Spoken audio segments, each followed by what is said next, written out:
Good evening, everybody. Um, I'm making this video today. I'm on the road. And today I want to talk about what life is like since detoxing and getting clean from fentanyl and, other stuff too, clean in general. Um, and we're going to get to that. But the first thing I want to say is I just want to say thank you to everybody who has been so just incredibly wonderful and supportive. And if you hear a bunch of fucking ruckus going on out there, it's because we're seven guys on the road in an Airbnb, pretty badass one, by the way, but working. And there's no work tomorrow because we're missing parts. So those fools are out there fucking being dickheads and shit. We all have to have our fun, right? But we get to go fishing tomorrow. So that's cool. I think we get paid to do it too. So fuck yeah. All right. So I that experience that was in that the detox video was, let me center this. This is gonna bug the shit out of me. Uh was back in July. So the detox started on the 4th of July. Happy birthday, America. And I went to the hospital on the 8th of the ninth, and then or I mean, sorry, the 7th, I believe. And then I went to rehab on like the 10th. It's all really fuzzy. I have the paperwork at home. I should probably get the dates correct. I just remember the day I started detoxing, which I called my clean date. So I was in rehab for 60 days, and then when I got out, before I went in, I was living in two places. I was living in Walnut, California. That way, I think. I don't know. I'm in Flagstaff, Arizona right now. Probably that way. And then California City. And the reason for that was I was working on a big solar project in Mojave, and the California City was just somewhere I paid rent to stay during the week because the drive from Walnut was like 2 hours each way. Fuck that. Um, so when I'd gotten out, the California City place by that time had been like my drug den, basically. And I still had all kinds of paraphernalia there. I even had a sack of Fetty and fucking where I was living in Walnut was with a friend who wasn't, what he was going through in his life wasn't conducive to what I needed to do. And regardless of what he needs and is going on in his life, I got to do what's right for number one. So I had to move. And from there, I moved in with my cousin slash best friend. I'm not going to name any people's names just because I don't know how they would feel about that. And I moved in with him in Apple Valley, California, and it was under the condition that I would stay clean, go to meetings, do what I was planning to do, but was supposed to do. And so that's what I did. I moved in with him and his soon to be wife, uh, and life was weird.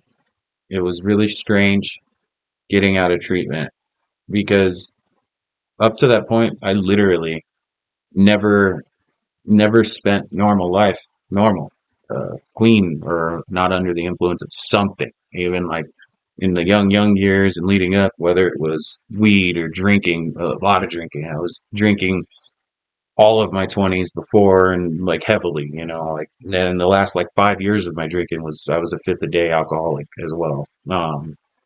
And So to go from living like that constantly all the time to go living, clean and sober, um, it was strange at first. I was very lucky and fortunate to be happen to move into the most comfortable place I've ever lived at that point, and that really helped in, I guess, getting reassimilated into normal everyday life, clean. I didn't go to work for about 3 months after I got out of treatment. I just wanted to make sure that I was okay, and I didn't want to work too far from home because I just wanted to be close to home. That way, I could get there if anything. Like my plan was like if somebody at work was to come to me with some sort of dope or something, that regardless of the consequences, like whether it be getting fired or laid off, I would just fucking go home, like, and walk completely far away. Because, and even still to this day, I haven't been put in a position, thank God, that has put me right in front of any kind of drugs. And it's amazing that when you don't surround yourself with those kind of people, that just doesn't happen. And I never really surrounded myself with those kind of people. I kind of just kept that part of my life hidden from the people that mattered to me. And I, didn't let it be known until it was just plain obvious that what was going on. And so I was trying to fill my time with like doing anything that wasn't getting loaded, any kind of activity that was um, felt good at the time, right? Like it was very much a feeling out process. Spent a lot of time at the golf range, spent a lot of time fishing, spent a lot of time hiking, still do all those things in my free time constantly. Those are hobbies I've always loved. Um, and spent a lot of time reading, watching videos on YouTube, just trying to occupy my time in healthier ways than before, and reading and YouTube, trying to watch stuff that teaches and learning, because I find that when I'm in a mindset to learn and absorb information, and I find that I'm more willing and open to new ideas, and therefore by proxy more understanding and able to deal with negative issues in a lot healthier of a way. It helps me staying, you know, um, mentally alert, I guess you could say, and mentally, I like to call it mentally malleable. Uh, Helps me regulate my responses to certain shit. Um, and like even right now, like one thing I'm trying to do is cuss less. Fucking difficult though. But so that's kind of how I spent my time. And then I was going to meetings at least 4 days a week. And if I wasn't at a meeting, I had like I did outpatient for like 2 months. And then if I wasn't there, I did like, I did stuff with like my friends because like he worked from home, which I got very lucky too because I always had my best friend right there. So, and it's not like just because he's clean and doesn't use that I can't talk to him about my problems. Like, and I know a lot of addicts say that like you need another addict to understand. And I have those in my life and I have that set of people too. But like, I also, in my case, I'm very fortunate to have a group of people that are, my circle of people that have been there my whole life that are willing and I can and do feel comfortable sharing every aspect of my life with. And I couldn't be more grateful or thankful to have those people in my fucking life because it's saved my life many times over. And my life would unquestionably be a completely different, maybe not even here. I wouldn't even be here if it wasn't for his people. So there's a lot of comfort that comes with that. And so I got to hang out with my best friend every day, and that was very helpful. Um, Watched a lot of wrestling, big wrestling fans. Me and him been since we were kids, and it's something that we've always bonded and always will bond over. We're actually going to start a wrestling podcast. I might share that here. And, if any of you guys are fans of WWE or whatever, you might like it. Who knows? We'll see. Or you can tell me to go fuck myself. I really don't care. But so from there I went back to work. Uh, that was such a nice thing to be able to do. I dated somebody for a little while too. I wasn't completely honest about like what went on with my addiction and how long it had been and stuff. And I found that was my first real lesson in like why you need to just fucking be brutally honest because people will find shit out and you will not feel good about it even before that happens. Because I always had that in the back of my head. It was always something I was worried about, always something I was concerned with, and it's just not comfortable to live that way. And so that obviously didn't work out. It didn't work out in very fast time, so that was good because it wasn't too much time or like, emotional investment that went into it. There was some emotional investment. We connected very well, but I betrayed her trust, and she has every right to probably still feel the way that she does. And Going back to work was a godsend. That 8 hours to 10 hours a day that gets taken up by something that you have to do and that you can also make a livelihood with, right, is so helpful for us when we're trying to fill time so that we can distract ourselves from, you know, the past and, falling back into that. Um, and so, yeah, my life was just work, meetings, and spending time with people that mattered to me and studying as much as I can. And there's not too much about that that's changed at all. Some of the environments, right, have changed, and some of like the stuff I do, like for work, has changed, and all in good ways. I'm a firm believer in you do good things, you treat yourself good, good things will happen, and good things will come to you. And everything happens when it's supposed to on God's time. Um, I So I worked, on that job site for about 7 months. It went really well. Met a lot of good people there. Funny how these things work, right? They say we meet each other in every walk of life, us addicts, and really funny because when I started back at that work or at that job site, there was a couple new heads that showed up, like new to the trade heads. One of them was very familiar. I fucking felt like I'd seen him somewhere, and I couldn't pinpoint where. And then I seen my buddy Pat. He's the one name I'm willing to share because I know he don't give a shit. He's here right now. He's who I work with. He got clean the week after me, and so we kind of been through recovery together. We're recovery buddies, and that is so fucking necessary to have too, right? But so I see Pat talking with him. Pat tells me a name, and it clicks. People look different with their hard hats and shit on.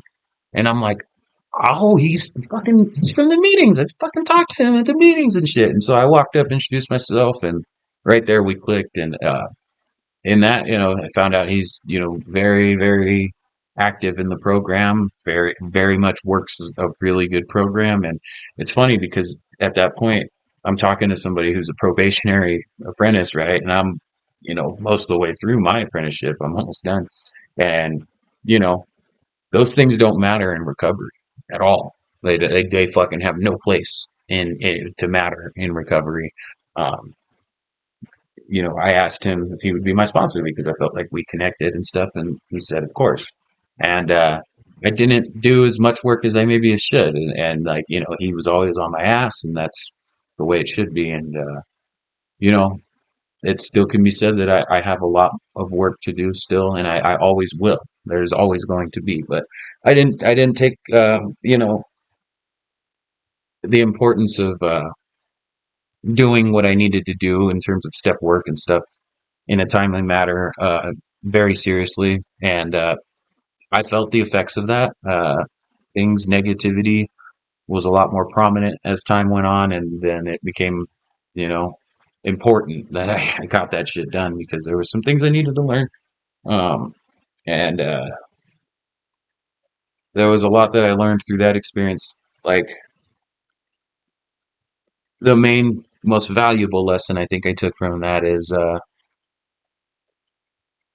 I need to learn how to respond. And how I do that now, I've learned how to do that. And the way I do it is, regardless of what the situation is, if it's something that affects me or I feel negatively about, I don't fucking do anything. I don't even think. I just stop. Whatever it is, I completely stop. I'll fucking stand in one spot for 5 minutes if I have to. Not doing, saying, or fucking thinking anything. If whoever else is there that needs me to respond, well, they can fucking wait because I am doing that. I am analyzing and fucking trying to develop the proper response because with us, it's always first thought wrong. And I find a lot more peace in my life through that. But we're here to talk about how life is now. So, I continue to live with my best friend and stuff up until this year. Got to be his best man at his wedding. And that was absolutely incredible experience.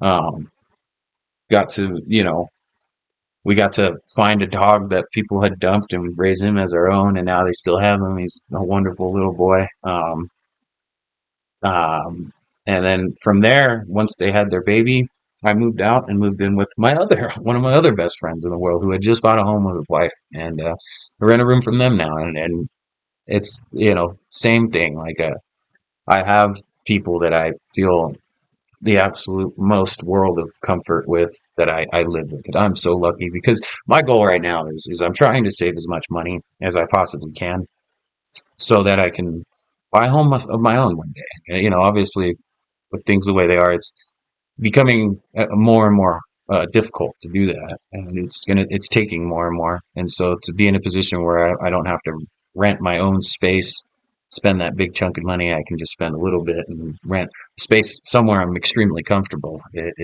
What a blessing.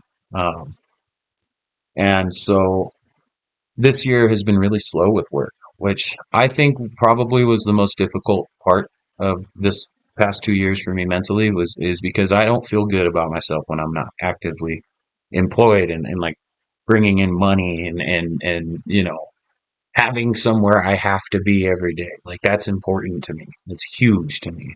Um, and so that was really rough because work has been really slow for us and it's starting to pick up now. And towards the end of last month, I got a call from my buddy Pat talking about this job he's been doing, which is building these big steel like grain bin water tanks, sorta. I'll put a picture here, maybe. Look at all these motherfuckers standing there doing fucking jack shit, fucking pieces of shit, motherfuckers. I fucking built this whole thing by myself, and that roof, put it all on by myself. No, I'm just kidding.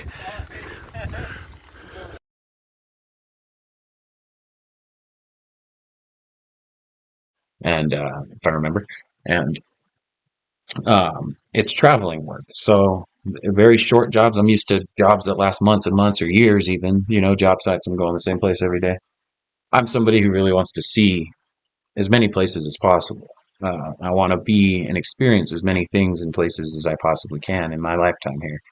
And it's funny how God works because, I've been doing good even in situations where where for sure in the past, I know I would have fallen off the deep end. But, you know, even now, with what I've been through and put myself through, uh, having that much idle time is very dangerous. We're very dangerous for ourselves when we get bored. And so I tried to do my best to fill it healthy. I didn't really do that. I actually just played a whole fucking lot of video games, which in turn became another addiction with its own set of problems. There's problems from that I'm still trying to work on. I'm not as sociable as I was before that, and I'm trying to be, and I'm working on being better about that. And it's going okay.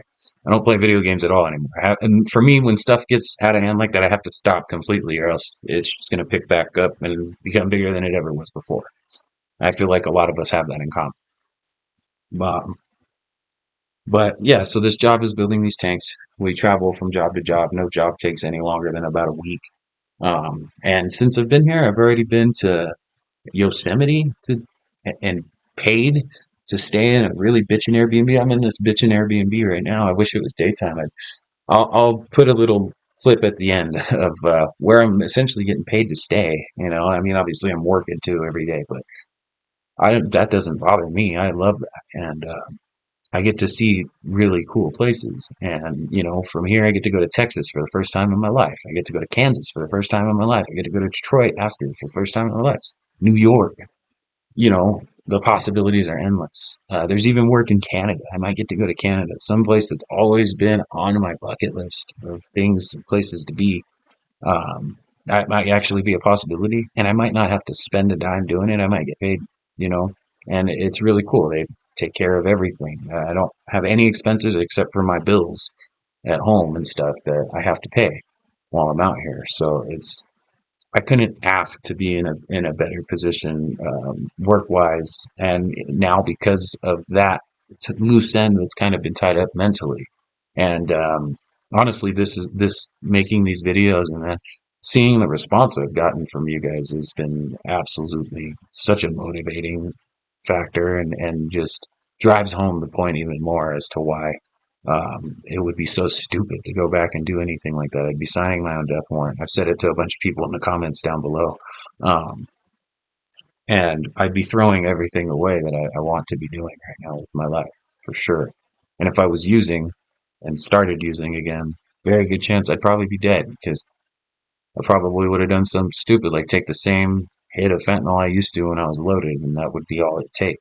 Um, or, I wouldn't be able to be on the road because I'm afraid I'm going to run out of drugs, like that's for sure how it would be. I wouldn't even be here. I mean, best case scenario, I'd be scrounging looking for some sort of work close to home so I could always be close to where I need to be to make sure I'm okay and have my fix and not going to fucking feel like I want to die mentally, and physically.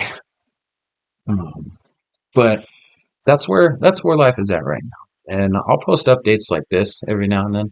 But I think I'm gonna kind of focus more towards like the experiences I've had and things in my life that weren't easy because I feel like it's important to share these things and not just for us because it is important to share it for us, but it's also important to let people know who aren't as comfortable opening up about this that they're not alone. And I feel like if people see enough other people that going through the same thing that they're going through, talking about it, eventually they'll feel more comfortable at least with the idea of it. And maybe they'll talk to a friend or something, or maybe they'll do something that they might not have done before, or maybe it'll just give them just a little bit of hope. But I think I'm gonna, and I'll do updates and stuff like that too, like this, and just kind of like what life is like now or whatever. But um, one I want to do is like what being in rehab was like. Let me know if you guys want to see that. And another thing that I want to do is like how I deal with people that drink around me. There's a whole bunch of people fucking drinking out there right now. And to be honest, it doesn't bother me one bit.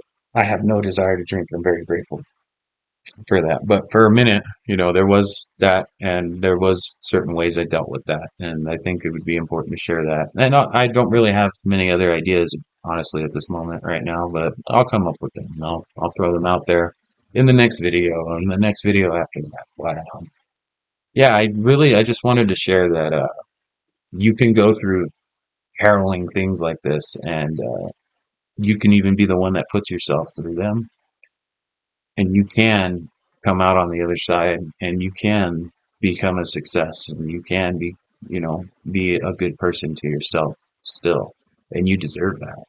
It's your right if you choose to live it, it's everybody's right. um, I think I'm going to leave it there. um, I hope that again somebody found some sort of hope or you know um, relativity in this video, or maybe somebody who's a lot earlier on in this struggle is, struggling with this, sees this, and they're worried if their life will ever be the same again, or if life will ever be, feel okay. And I can tell you from personal experience that it can, but it takes work. And you have to be willing, open minded, and you have to do the work. And it's not easy, and it will never be easy. And even now, there's things that aren't easy to deal with for me. And and I'm very lucky because my experience is so powerful that it makes me. I still feel no desire to use, but I still deal with stuff like anger and still deal with stuff like irrational fucking thoughts and reactional tendencies and I can fly off the handle and all those things need to be in check, and it's up to us to remain present and aware of ourselves and take responsibility and accountability for our own actions and our words. And through the work and through doing those things, we can find happier happiness than we've ever had before, even before we started getting loaded. It's possible. It can happen. And I wanted to share that and let whoever might need to know that is something that can happen for you. So I hope that you found something in this video, and if you liked it, please don't forget to like and subscribe. And if you've got anything you want to share, if you want to tell me anything, you can tell me to screw myself. I really, again, whatever you want to say, open game. I'm open for any criticism That's what I'm here for. It's what I'm alive for, is to learn and become better at whatever it is I may want to do, including being a human being. So thank you for watching, and I hope you're all, and you and all your loved ones are having an absolutely lovely evening and have a lovely rest of your week. And I'll try to get another video out here in the next day or two. Just been pretty busy, you know. Maybe I'll record something tomorrow and have it ready for Friday. But thank you guys for watching. Sayonara.